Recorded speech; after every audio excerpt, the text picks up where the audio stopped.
How do we resolve a situation of this nature? Goddamn radio! We can discuss hand-to-hand combat if you prefer. Always carry away. As possible. Now, Mace, you lost the radio, but you learned a lesson. The movie opens with two cars speeding through the street. One is chasing the other, trying to make a woman pull over. The people in the second car clearly plan to rob her. She quickly stops, and masked men rush up with guns, shouting for her to get out or they'll shoot.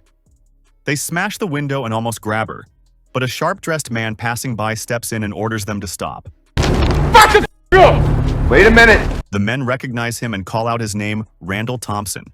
They act like they know him, though Randall doesn't recognize any of them. He tries to defuse the situation, but the woman suddenly runs from the car.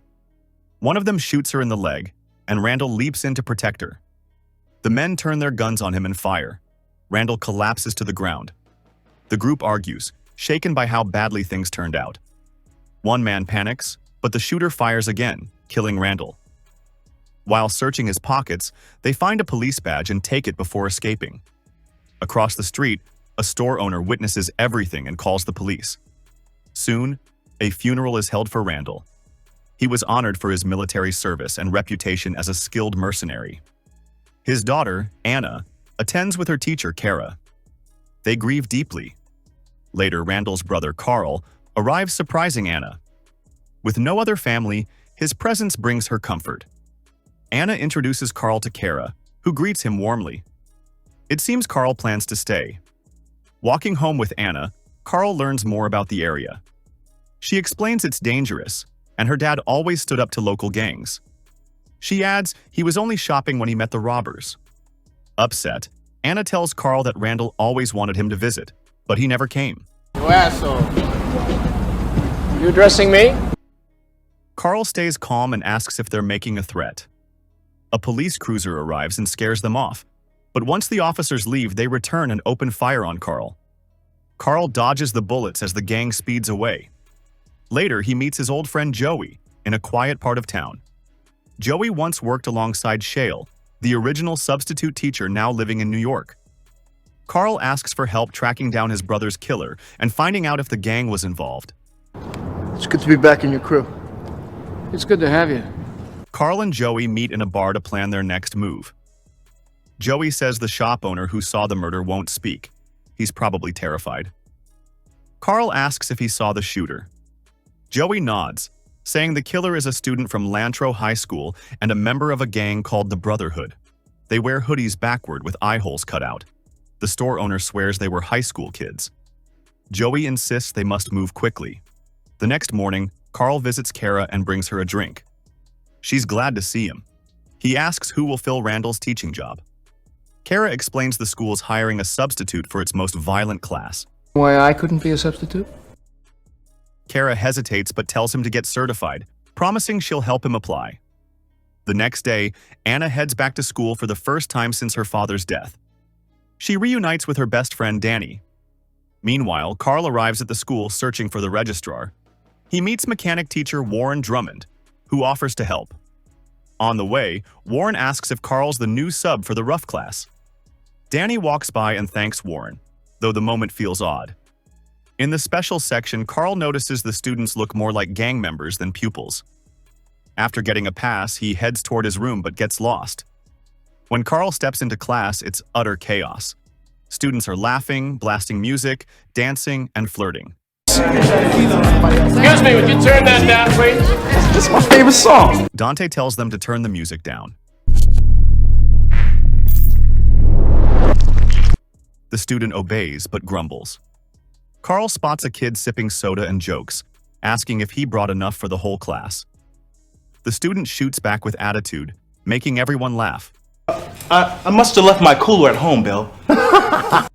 Carl tells them he's their new sub. He spots a kid with a cast and asks what happened. The boy says it was from basketball. Dante jokes that teaching's just as dangerous. Carl replies, "Not if the plan's solid," then pulls out a yo-yo and asks if they've seen one. He explains that centuries ago in the Philippines, it was used as a weapon. Then he flings it and shatters a soda bottle. It was a weapon. He asks what they learned from that, then says, never judge someone by appearances. And if someone brings soda, they'd better share. The class goes silent, already plotting to test the new teacher later. At lunch, a few start mocking him unaware. Jokes, asking how he's surviving the pit. Carl says the kids act tough, but he's not sure they're tough enough. Another teacher reminds him Randall once said the same. Look how that ended. Warren walks in and cuts through the tension, saying, if fish can learn to swim, we can teach these kids. Though Warren comes off cocky, Maybe that's why all your students are drunk. he invites Carl for a walk. As they talk, Warren questions Carl's choice to teach that class, hinting he should have picked an easier one, maybe trying to push him away. Kara shows up and teasingly asks Warren if he'll introduce her to the new teacher, pretending they haven't already met. Meanwhile, Anna runs into Dennis, who's showing off a Mustang. She compliments it and asks how he can afford it. He dodges the question and offers her a ride, and she accepts. Across the street, Carl and Joey are tailing a few students they suspect belong to the Brotherhood, the same gang behind Randall's murder. They follow them to an abandoned factory. The man hangs from the ceiling, beaten and barely conscious, while the gang taunts him. Joel. The gang leader shouts, demanding to know why the store owner told anyone they killed the teacher, especially that they were students. Terrified and crying, the man begs for his life, admitting he called the police. The gang hits him harder. Meanwhile, Carl sets up a small gadget nearby, preparing for backup. Joel steps out into the open. I'm gonna take this man out of here right now. You understand? To make his threat, Carl shoots 2 gang members in both legs. Then Joel aims his pistol at their leader, warning that the next shot will his chest. It's your move.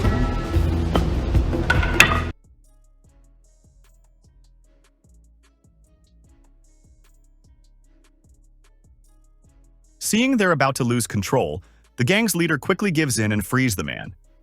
Joel helps him outside and warns the others not to move until the red dots vanish or they'll be shot. The gang freezes while Joel walks off calmly. Later that evening, Anna and Dennis share a kiss in her room. She likes him but doesn't want things to go too far. When Dennis asks why, she dodges with a joke. Suddenly, Carl arrives home. Anna panics, telling Dennis to sneak out fast. She greets Carl downstairs, who jokes about teaching yo-yo history.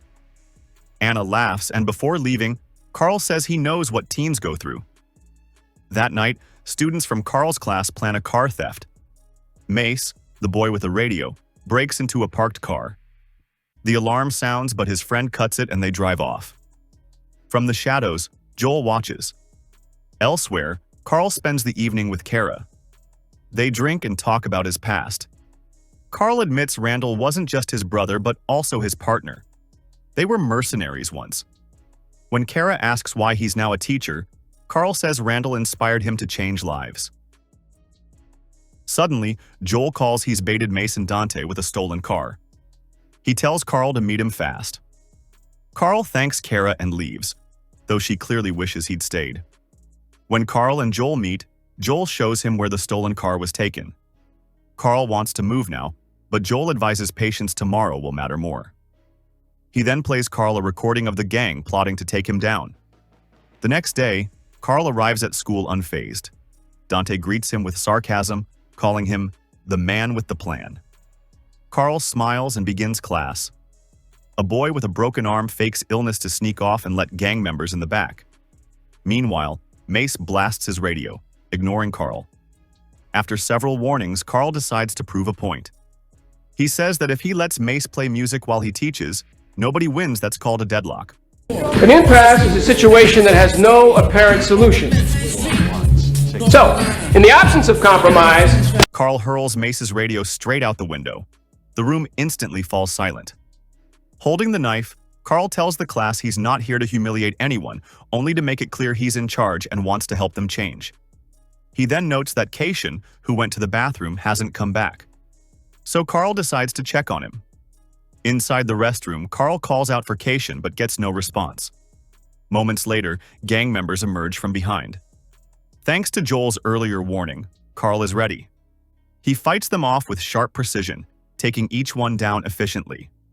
Back in class, Cation hears the noise and grins, telling everyone Carl's probably getting beaten up.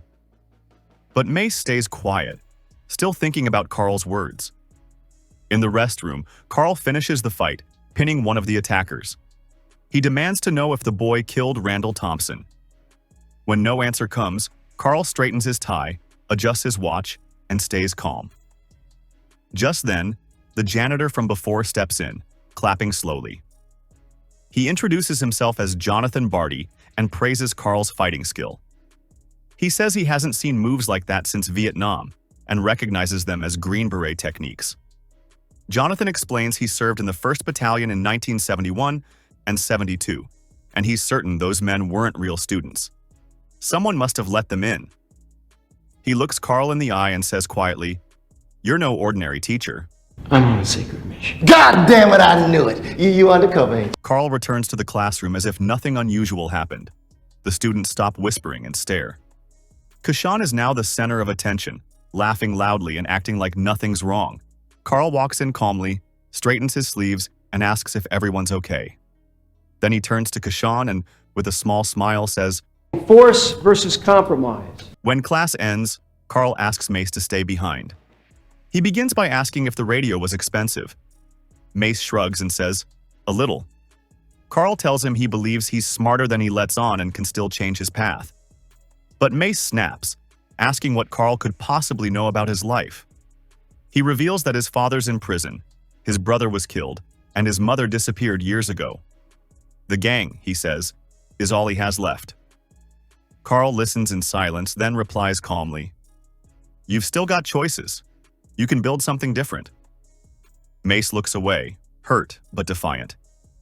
He hands Carl the yo-yo back and walks out without another word. Later, Kashan and his friends sneak back into the bathroom, expecting to see the aftermath of the earlier fight. But everything's spotless. No broken tiles, no blood, nothing. Kashan swears Carl fought the gang there, but his friends laugh it off, thinking he's making it up. That evening, Carl meets Jonathan in the basement. Jonathan shows him his small living space filled with old military memorabilia, medals, maps, and weapons. Carl studies them, impressed by Jonathan's discipline and service. As they talk, Carl admits the truth.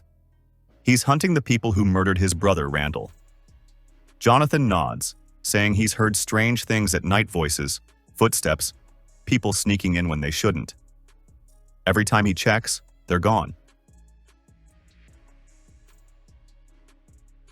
From there, Carl peeks inside and sees Warren and several students working on cars, chopping, repainting, and stripping parts. He quietly returns and reports that Warren is running an illegal chop shop, breaking down multiple stolen cars each week and selling the parts cheap. They estimate he's making over $100,000 a month. Just then, Warren gets a call from Dante. His face hardens as he listens. The police found one of their stolen cars and there was a chase. Then he says grimly, "Mace didn't make it. He's gone." What are you talking about arresting Mace? The brother's dead! Mace is dead! Warren shows no emotion about Mace's death. The next morning, Carl gathers the students and sees them grieving. Except for Dante. He says Mace took a risk and faced the consequences. Carl disagrees. He says school isn't a battlefield and no student should die. Dante responds that the real world is a battlefield and people like him have to fight for everything. No one gives them anything for free, like Carl might have faced. For everything we get, because ain't nobody gonna give them to us like they gave them to you. That Dante might have been involved in Randall's death, though Dante has no idea Carl is watching him that closely. After school, Carl visits Kara to ask what kind of man Warren truly is. Kara explains that Warren seems charming and respected at school, but outside of it he's manipulative, calculating, and cold. She admits he once tried to date her, but she turned him down after realizing how possessive and controlling he could be. The next day, during the school break, Carl approaches her again in the courtyard. Keeping his tone low, he asks Kara to dig into Warren's past old jobs, addresses, anything that might expose what he's hiding. As they speak, Warren stands at a distance, his eyes locked on them, suspicion written all over his face. Later that evening, while Carl relaxes at home with Joey, Kara calls, her voice tense. She says she's found something online and urges Carl to come over right away. Carl agrees, telling her he and Joey are on their way. Warren, this little competition you have going. Tell me about it. Meanwhile, Anna sneaks out of the house without telling anyone and heads to Danny's place. He greets her warmly and invites her into his room. At first, things seem casual, but Danny starts getting too close too fast while Anna keeps trying to slow things down. When he excuses himself to the bathroom, Anna glances around the room uneasily. Her eyes catch a condom lying on the table, and a wave of discomfort hits her. As she looks away, something catches her attention, a small metallic glint inside an open drawer. Danny, where'd you get? Anna confronts him and asks if he killed her father. Danny tries to explain, saying her dad was messing with the Brotherhood's money. As their argument heats up, Danny grabs a knife, but Anna knows karate. She kicks him hard and breaks a glass over his head. Danny tries to grab her again, but she escapes. Back at Carrara's place, Warren suddenly attacks her. He throws her across the room, showing his real violent side. He accuses her of working against him and punches her several times. He wants to know what Carl is really up to. Finally, Kara tells him that Carl is Randall's brother. This is brother. Kara tries to sprint upstairs, but Warren is relentless. He chases her down, striking her repeatedly. Fear and fury collide in a flash of violence, and then he fires a single shot. Kara collapses instantly, lifeless on the floor. Warren steps back, catching his breath, and turns to his men. Carl dies tonight. No questions, no excuses. Just do it, he orders, his voice cold and merciless. Inside the apartment, Carl discovers Kara's body. Horror and grief wash over him. On a nearby table, he notices the file she had been preparing for him. Reading through it, he learns the terrifying truth about Warren, a former United States Marine Corps agent discharged with honor under unusual circumstances. He was suspected of illegal missions in Honduras in 1986 but denied everything, and later received honors in 1987. Clock 2 Carlos. You ready? Born ready. Let's do it. They enter the school armed with guns and rifles, planning to take down the substitute teacher. Carl and Joey meet up with Jonathan, who opens the gate for them. But the gang is already on their tail and a gunfight breaks out. The school turns into a war zone. Several gang members get badly hurt, but Carl, Joey, and Jonathan remain safe. They move into another room and shut the door behind them. Joey reveals he's been shot and it feels like they're trapped. You gotta get across the hall. Why the f*** you bring us in here Because then? they were shooting at us. No shit! Because they were shooting at us. Carl looks around and spots a gas tank, pushing them back down the hallway. The trio seizes the chance to escape. Jonathan leads them through a tunnel to a hidden room filled with old weapons. They reload and prepare for the next attack.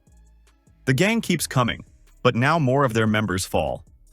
After a long, grueling shootout, Jonathan tosses smoke bombs. Through the haze, the gang leader emerges. Carl lunges and grabs the boss, while Joey and Jonathan hold the others back. In the chaos, the gang accidentally fires on their own leader. Carl confronts the wounded boss, who admits that Warren Drummond, the mechanic teacher, is the man behind it all. Carl wastes no time and storms straight into Warren's classroom. He interrupts the lesson and demands Warren admit he killed Kara. He also mentions that Kara's final note exposes the truth about him. Warren, shocked and nervous, tries to deny everything. Instead of confessing, he spills Carl's past as a mercenary to the students. Then he reaches for a suitcase to pull out a gun. A brutal fight erupts. Both men are highly trained and lethal. Warren snatches a fire emitter, but Carl wrests it away after several attempts and lands a sharp kick to his face. Warren retaliates, but Carl grabs a light bulb and thrusts it into Warren Essie.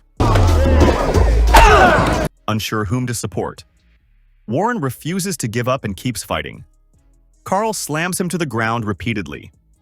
Meanwhile, Anna watches from upstairs and rushes down to aid her uncle. The fight rages on, both men using every skill they have. At one point, Warren grabs a screwdriver and stabs Carl in the arm. Carl winces in pain, but strikes back with force. The students stare, fearing Carl might be fatally wounded, but he